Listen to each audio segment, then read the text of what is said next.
وہ رسی ایک ہے، وہ اللہ کی کتاب ہے۔ اور صحیح مسلم میں جو غدیر خم کی حدیث ہے قرآن اور اہل بیت، اس میں نبی علیہ السلام نے فرمایا قرآن اللہ کی کتاب ہے۔ وہ مجھے بتائیں وہ گروہ نبی علیہ السلام کے زمانے میں آپ صلی اللہ علیہ وآلہ وسلم، آپ کے اہل البیت اور صحابہ تھے، اور آج بھی وہ ہوگا جو اللہ رسول صحابہ اور اہل بیت کی بات کر رہا ہے۔ قرآن تو صراط الذین انعمت علیہم انہی کو جانتا ہے نا کہ جنہیں قرآن کہہ رہا ہے من النبیین والصدیقین والشہداء والصالحین، سورۃ النساء کے اندر۔ اور ڈیفینیٹلی کون؟ انبیاء اکرام، صحابہ اکرام اور اہل بیت کہا جاتا ہے نبی علیہ السلام کی نسبت کی وجہ سے۔ صدیق اکبر کہا جاتا ہے۔ حالانکہ سیدہ عائشہ کا جو صدیقہ ہے وہ تو ان کے باپ کی نسبت سے ہے، وہ خود صدیقہ نہیں ہے، وہ صدیق کی بیٹی ہیں، ٹھیک ہو گیا؟ پھر بھی صدیق کائنات کہہ دیتے ہیں انڈائریکٹلی۔ تو جس شخص کو نبی علیہ السلام جو امام کائنات ہے وہ کہہ دیں کہ جس کا مولا میں، اس کا مولا علی، تو پوری کائنات کا مولا نبی علیہ السلام ہے؟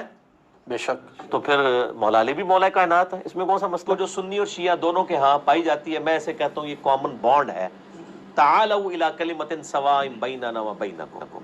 اس میں دو چیزیں بیان ہوئی ہیں، قرآن اور اہل بیت۔ مولا علی کی محبت کا تقاضا یہ ہے کہ مولا علی بھی اللہ ہی کو پکارتے تھے، ایاک نعبد و ایاک نستعین۔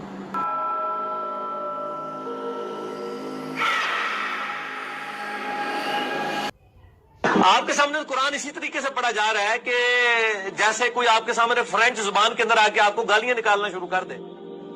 صحابی ہونا کوئی بڑی فضیلت نہیں ہے، اصل فضیلت ہے لا الہ الا اللہ محمد رسول اللہ کا اقرار کرنا۔ ہم اس سے بڑی فضیلت کسی کو نہیں مانتے۔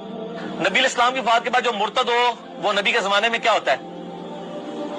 مسلمان نہیں سر، سیابی۔ ان ڈیفینیشن ہی بھول گئے، سیابی تھی جس نے ایک نظر بھی دیکھ لیا، وہ ڈیفینیشن ہی بھول جاؤ گے۔ جب نبی علیہ السلام نے حضرت علی سے کہا تھا کہ میرا نام مٹا دو صلح حدیبیہ کے موقع پر، تو انہوں نے کہا کہ میں نہیں مٹاؤں گا محمد رسول۔ اگر حکم کو ادب پہ فوقیت دی جائے تو انہوں نے غلط کیا۔ 10 یہودی بھی ایسے نہیں تھے جو آپ پہ ایمان لائے ہوں آپ کی مبارک زندگی کے اندر۔ کیوں؟ ان کے بڑے بڑے جو پادری بیٹھے ہوئے تھے وہ کہتے تھے یہ کل کے چھوکرا آگے میں بتائے گا، وہ کہتے تھے یہ کل کے چھوکرا آگے میں بتائے گا۔ اللہ، یہ تو محمل جملہ ہے، یہ کمپلیٹ ہی نہیں ہے، یہ تو نام ہے صرف۔ تو یہ محمل جملہ ہوگا، اس جملے کی کوئی اہمیت ہی نہیں ہوگی۔ اللہ اللہ اللہ، اس کا کیا مطلب ہے؟ اس کا مطلب یہ ہے اللہ اللہ اللہ، تو یہ محمل جملہ ہوگا، اس جملے کی کوئی اہمیت نہیں ہوگی۔ جو ہمیں کافر کہہ رہا ہے پھر ہم حق رکھتے ہیں کہ ہم اسے کافر کہیں۔ اور میں نے کئی دفعہ یہ گولڈن کوٹ اپنا بیان کیا ہے لوگوں کے سامنے کہ اگر قادیانی ہمیں کافر کہنا چھوڑ دیں تو ہم ان کو کافر نہیں کہیں گے۔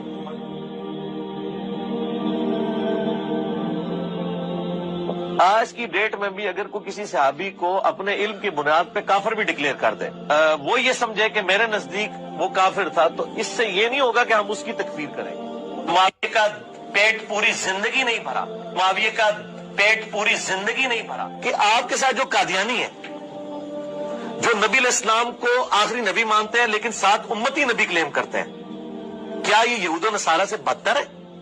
یہود و نصارہ تو آپ کے نبی علیہ السلام کو، میرے نبی علیہ السلام کو سرے سے پیغمبر نہیں مانتے بلکہ تو نعوذ باللہ جھوٹا کہتے ہیں۔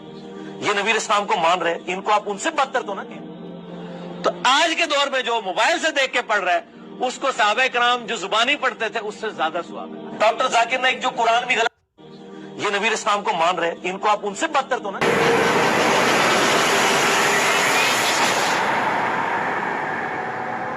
اللہ نے تو اپنے سامنے خانہ کعبے پہ چڑھائی ہوتے بھی دیکھی ہے یزید کے مسئلے میں، اور حسین کو شہید ہوتے بھی دیکھا ہے۔ میں نے آپ کو اکثر بتایا کہ حضرت معاویہ رضی اللہ تعالیٰ عنہ گورنر شام تھے نا، حضرت موسیٰ کے، حضرت عمر فاروق کے زمانے میں رضی اللہ تعالیٰ عنہ ایک چھوٹے سے حصے میں تھے، حضرت عثمان نے ان کو بڑے ایریے پہ کیا، تو حضرت عمر کو انہوں نے خط لکھ کے نا بحری بیڑا بنانے کی اجازت مانگی۔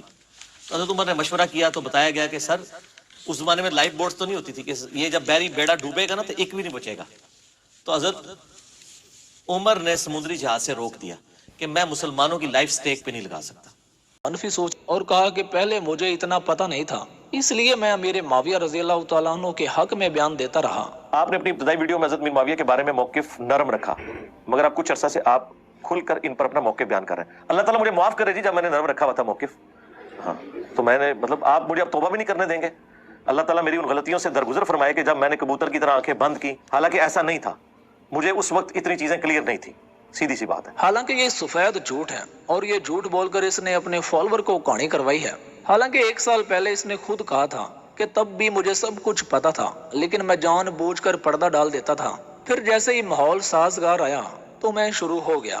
آپ لوگوں کو یاد ہے میرے شروع کے جو کلپس تھے وہ حضرت امیر معاویہ رضی اللہ تعالیٰ کے بارے میں کھول کے بیان نہیں کرتا تھا۔ اس کا یہ مطلب نہیں تھا کہ مجھے اس وقت نہیں پتا تھا کہ انہوں نے اپنے دور ملوکیت کے اندر کیا کچھ کیا ہے امت کے ساتھ، بس میں اس میں پردہ ڈال دیتا تھا۔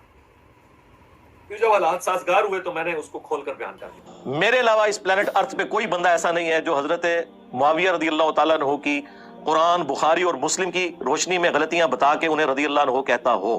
آپ ماشاءاللہ اتنے بڑے عالم ہیں، عالم میں کہہ میں تو جاہل آدمی ہوں، میرے پاس کوئی ڈگری نہیں۔ یہ بڑی اچھی بات کہی ہے آپ۔ سب کچھ جاننے کے باوجود آپ امیر معاویہ کو رضی اللہ عنہ کس دل سے اور سوچ کے تحت کرتے ہیں؟ یار بڑی بار جواب دے چکا ہوں، چھڑ دو یار، دل پہ پتھر رکھ کے کہتے ہیں، ہمیں پتہ ہے، لیکن کیا کریں، شرعی احکام کئی چیزیں انسان کو ہضم نہیں ہو رہی ہوتی ہیں، لیکن کچھ شرعی حکمتیں ہوتی ہیں، کچھ دین کے تقاضے ہوتے ہیں، دل پہ پتھر رکھ کے کہتے ہیں، ہمیں پتہ ہے۔